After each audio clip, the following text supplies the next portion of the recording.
बोलू इच्छितात. ते म्हणे काय झालं प्रीतम, काय म्हणायचं तुम्हाला? तोपर्यंत माझं नाव बदललेलं होतं. आधी प्रल्हाद जे होतं तोपर्यंत मी गॅझेट करून प्रीतम झालेलं होतं मी. म्हणे प्रीतम काय झालं? म्हटलं सर असं झालेलं आहे. म्हणजे ठीक आहे ना, म्हणे आदेश काढा. म्हणजे आदेश काढण्यासाठी तुम्ही 10 वेळी लिहिल्या का सर? त्याचं बापरे, काय म्हणायचं तुम्ही? म्हटलं मला फाईल द्या, मी अर्ध्या तासामध्ये तुम्हाला फाईल आणून देतो. ते म्हणजे काय अर्ध्या तासात तुम्ही काय देऊ लावणार आहात? म्हणजे तुम्ही बघा तर. मी सगळं फाईल घेतली. सुशील कुमार शिंदे साहेब तिसऱ्या माळ्याला बसायचे. त्यांचे प्रायव्हेट सेक्रेटरी धोगडे साहेब होते.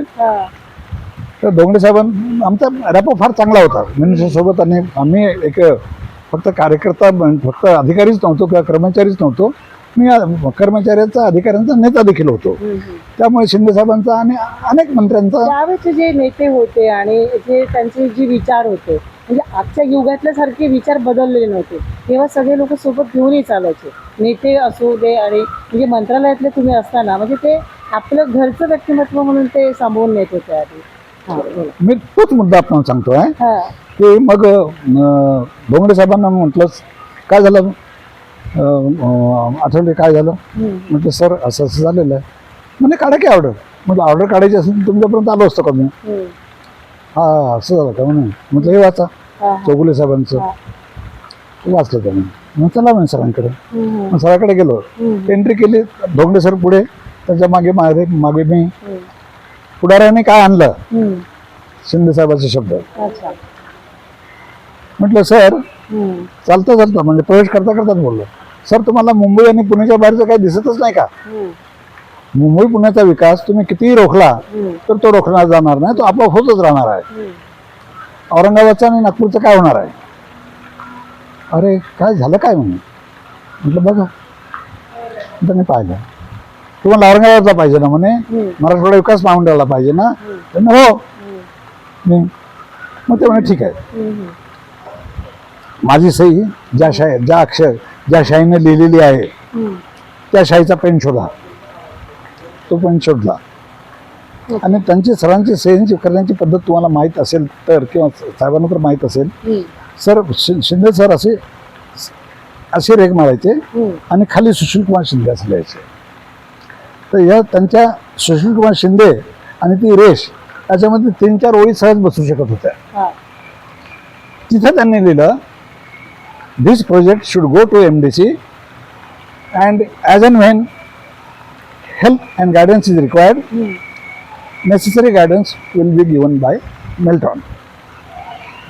अशा तऱ्हेने ती फाईल आणून चौगुले साहेबांकडे आणली. चौगुले साहेब म्हणाले कमाल केली तुम्ही. म्हटलं सर कमाल काहीच नाही, आपल्याला जे पाहिजे होतं, आपण जे लिहिलं होतं, आपण म्हणणार होतं की लॉ अँड ऑर्डरची सिच्युएशन होणार आहे, त्याची मला चिंता होती म्हणून हे केलं. एक सांगा की आता हे जे डोमा परिसर संघाशी आपण कसे जोडला गेलात? आणि दुसरा प्रश्न असा आहे की राज्याध्यक्ष म्हणून आपण जे काही कार्य पुढे नेलं, त्यामध्ये सगळ्यात महत्त्वाचा उपक्रम आपण कोणता राबवला आणि नेता कसा असावा? चालता चालता हेच. ठीक आहे, त्याआधी आपण जे प्रश्न विचारलेले त्याचं उत्तर देतो थोडक्यामध्ये, कारण ते विस्ताराने येणारच आहेत.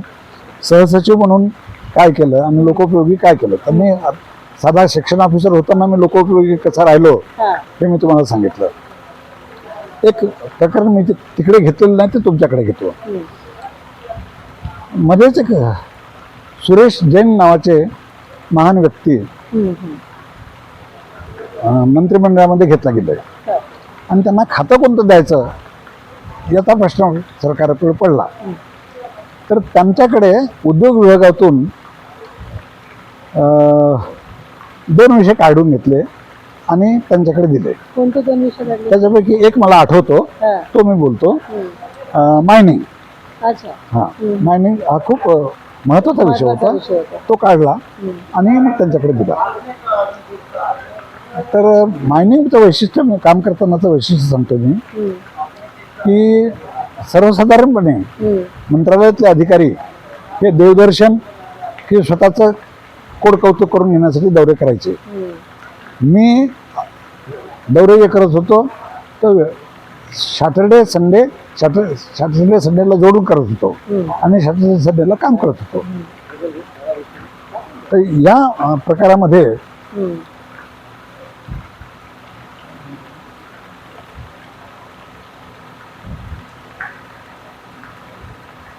काय म्हणतो होता जे जेलकडनं लोक ते ते काढून घेतलं होतं. माईन्सचं काम माइन करत होतं. Mining department. हा. तर मायनिंग डिपार्टमेंटला मी बाय डेसिग्नेशन डिफॅक्टो मी डायरेक्टर ऑफ मॉईल होतो. मॅग्नीज ओव्हर इंडिया लिमिटेड केंद्र सरकारची कंपनी आहे. त्याचा मी बाय डिफॉल्ट मी त्याचा बोर्ड मेंबर होतो. अँड इन दॅट कॅपॅसिटी मी बालाघाटला त्यांचं एक मायनिंग होती, अनेक ठिकाणी होती. ते सांगण्यासारखं अनेक विजिट्स केल्या मी. पण सांगण्यासारखं हे आहे की बालाघाटला मी गेलो, 800 फूट खाली ती केव होती. म्हणजे त्याला काय गोबंद म्हणतात असतं ते घर हे असं. त्याला त्यांचं ते कोले असतात ना. हा. हा, हा. 800 फूट फूट खाली हा. जमिनीखाली ती खदान होती. हा. तिथे गेलो मी. तर मला आश्चर्याचा धक्का बसला की तिथे वर जेवढा प्रकाश आहे तेवढाच प्रकाश खाली देखील होता. अच्छा. आणि मग ते सगळं पाहिलं मी. त्यांना काय करेक्टिव्ह मेजर्स घ्यायचे, काय रिक्वायरमेंट्स काय आहेत वगैरे सगळं विचारलं. आणि परत आल्यानंतर त्यांना जे काही शक्य असलं ते केलं. तर हे देखील महत्त्वाचं आहे की अधिकाऱ्यांनी, माझा आत्ताच्या अधिकाऱ्यांना सिग्नल आहे की केवळ रूममध्ये बसून काम होणार नाही. तुम्ही फील्डवर जा. जो विषय तुमच्या समोर आलेला आहे, जो विषय तुम्हाला कळत नसेल तर तो समजून घेण्यासाठी तुम्ही क्षेत्रात जा आणि समजून घ्या. तुमचं लिखाण आणि तुमचा प्रभाव अधिक चांगला राहील. तर नेता कसा असावा चालतं आता नेता आहे दोन प्रकारचे नेते. एक कर्मचारी अधिकारी नेता आणि एक सामाजिक नेता. तर नेत्यांनी निश्चितपणे स्वतःचा संसार पाहावा आणि जनकल्याण पाहावं. मी असं म्हणणार नाही की सगळ्यांनीच डॉक्टर आंबेडकर व्हावं. पुष्कळ लोक स्वतःला डॉक्टर बाबासाहेब आंबेडकर म्हणून घेण्यामध्ये आनंद मानतात, भूषण मानतात, लोकांकडून म्हणून घेतात. तसं करू नये असं माझं मत आहे. सांगायचं तात्पर्य असं आहे की अजूनही कास्टिझम केला जातं. म्हणजे अजूनही म्हणजे जातीपातीचाच धर्म, म्हणजे हे पार्सलिटी अजूनही पाहायला मिळते काही काही ठिकाणी की म्हणजे हा त्या कास्टचा आहे तर याला दुसरा टेबल दिला पाहिजे, याला पुढे जाऊ दिलं नाही पाहिजे. अजूनही त्याची पाय उडी होती. म्हणजे आजचंही युग त्याच काळातलं आहे. पण त्या काळात सुद्धा लोक सपोर्ट करायचे, पण तेव्हा तर ते सगळं दुरूनच पाणी द्यायचे. पण आता सुद्धा तीच परिस्थिती काही काही ठिकाणी ही पाहायला मिळते, काही गावांमध्ये सुद्धा. ताई, आपलं म्हणणं पूर्ण बरोबर आहे. गावखेड्यातलं सोडून द्या, मुंबईतलं सोडून द्या, मंत्रालयामध्ये कॅन्टीन आहे. तर दोन कॅन्टीन आहेत तिथं. एक चौरस आहार योजना कॅन्टीन आहे, तिथं थाली सिस्टम जेवण मिळते, बऱ्यापैकी मिळते, स्वस्त मिळते, म्हणून तिथं लोक जातात. आणि दुसरी जनरल कॅन्टीन आहे. तर जनरल कॅन्टीनमध्ये ऑफिसरसाठी वेगळं सेक्शन आहे छोटंसं, आणि स्टाफसाठी वेगळं आहे. मी असं पाहिलं, मी फार क्वचित जात होतो कॅन्टीनला, कारण डबा यायला सुरुवात झाली होती, पण तरी पण कधी कधी कॅन्टीनला जात होतो. तर ऑटोमॅटिकली कास्ट वाईज ग्रुप बसायचा ऑटोमॅटिकली. म्हणजे जातीभेद होता असं मी म्हणतो असं नाही, परंतु हा जातीभेद असा अप्रत्यक्षपणे होता. ब्राह्मणाचे लोक बरोबर ब्राह्मण एकत्र बसायचे, शेड्यूल कास्टचे लोक बरोबर एकत्र बसायचे. अशा प्रकारचा भाग होता तो. आणि साहेब अजूनही पाहायला मिळतं. अस्पृश्यता आता नाईलाजाने दूर झालेली आहे. अस्पृश्यता ही आपोआप झालेली नाही, नाईलाजाने झालेली आहे. मुंबईसारख्या शहरामध्ये राहिल्यामुळे ही अस्पृश्यता ही आपोआप दूर झालेली आहे. पण अजूनही जातीभेद, लिंगभेद हा साईड कधी संपणार आहे? म्हणजे हा युगही बदलला. 21व्या शतकात आपण जगतोय. ज्या पद्धतीने परंतु भारतरत्न डॉक्टर बाबासाहेब आंबेडकरांना जे सोसावं लागलं ते अजूनही SC लोकांना आजही सोसावं लागतं. अजूनही लोक त्यांचे टेबल सोडून दुसऱ्या टेबलवर बसतात. पण ही मानसिकता कधी बदल होईल? आता नवीन जनरेशन आली तरी पण त्यांच्या म्हणजे ज्या मेंदूमध्ये म्हणजे घरचे जे संस्कार आहे ते अजूनही टाकलं जातं. आणि अस्पृश्य अजूनही केलं जातं की अरे हा या जातीचा आहे, त्याच्यासोबत तू राहू नको, आधी जे होतं. पण त्यापेक्षा अजूनही ह्या कलियुगात सुद्धा हेच चालू आहे की यावर कसा आळा बसू शकतो? काही प्रश्न आपला बरोबर आहे. अजूनही तुम्हाला आठवत असेल की chief justice of India Gavai साहेब येस. त्यांच्यावर जोडे फेकण्यात आले हो. आणि त्याचं कौतुक केलं गेलं त्या माणसाचं. हे जर चीफ जस्टिस ऑफ इंडियाला होऊ शकते तर तुम्ही आम्ही कोण लागून गेलो. बरोबर. आमचे अधिकारी त्यांना साईड पोस्टिंग दिले जाते. गव्हर्नमेंटचे ऑर्डर्स आहेत की साईड पोस्टिंग देऊ नये. साईड पोस्टिंगला उदाहरण दिलेलं आहे SLO म्हणजे स्पेशल लँड ॲक्विजिशन ऑफिसर, ही पोस्ट देऊ नये, अशासारख्या पोस्ट देऊ नये असं स्पष्टपणे लिहिलेले GRs आहेत. तरी देखील तशा प्रकारच्याच पोस्ट जनरली दिल्या जातात आणि लोक काम करतात. आजच मी माझे संघटनेचे जनरल सेक्रेटरी आहेत त्यांच्याशी आजच बोललो. मी म्हटलं काय दिलं तुमच्याकडे. ते म्हणे केवळ कचरा माझ्याकडे दिलेला आहे. म्हटलं तुमच्याकडे XYZ डिपार्टमेंट देणार होते त्याचं काय झालं. ते म्हणे ते दिलं नाही. ते म्हटलं मी पाहिलेलं आहे त्याच्यामध्ये काम करण्याला फार संधी आहे. ते म्हणे मला दिलं नाही, केवळ कचरा दिला. म्हणजे जॉईंट सेक्रेटरी लेव्हलचा माणूस जो बाहेर डेप्युटी बाहेर कलेक्टर, छोट्या जिल्ह्याचा कलेक्टर जो असतो त्याच्यापेक्षा मोठं पद जॉईंट सेक्रेटरी आहे. बरोबर. त्या जॉईंट सेक्रेटरीला देखील अशी वेळ आलेली आहे. म्हणजे अजूनही लिंगभेद आहेच.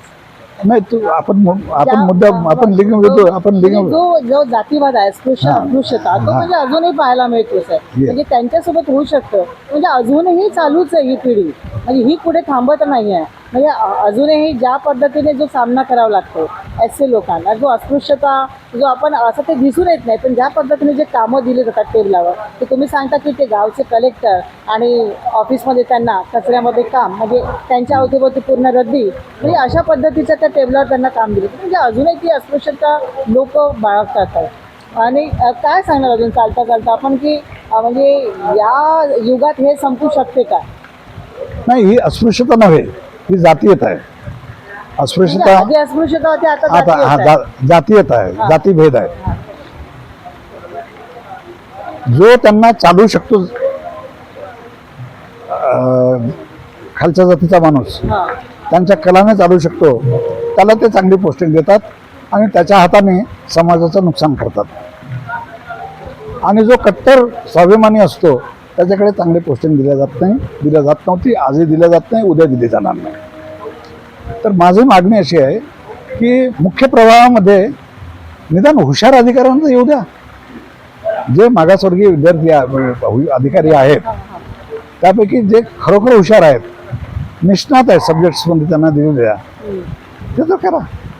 ते केलं जात नाही. आणि महत्त्वाची गोष्ट, मंत्रालयामध्ये मी अन्य ठिकाणी देखील मुलाखत दिलेली आहे. मंत्रालयामध्ये बाहेरच्या कार्यालयामध्ये छोट्या माणसाला, कारकुनाला देखील अधिकार आहेत.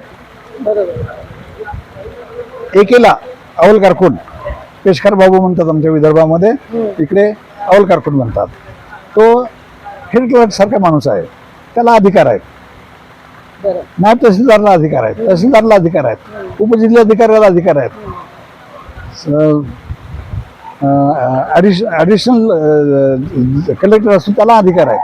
परंतु इथं उपसचिवापर्यंत आणि सहसचिवापर्यंत देखील अधिकार नाहीत. फक्त जबाबदाऱ्या आहेत. फक्त जबाबदाऱ्या देऊन ठेवल्या, फक्त जबाबदाऱ्या आहेत, अधिकार नाही. अधिकार. सर खूप खूप धन्यवाद. आपण खूप आपल्या जीवन चरित्रावर हे बोललेत आपल्यासोबत. आणि आपल्यासोबत मोठे व्यक्तिमत्व होते प्रीतम आठवले सर, आणि हे आपले मंत्रालयातले पण इथे सचिवालयात पण त्यांनी काम केलेलं आहे.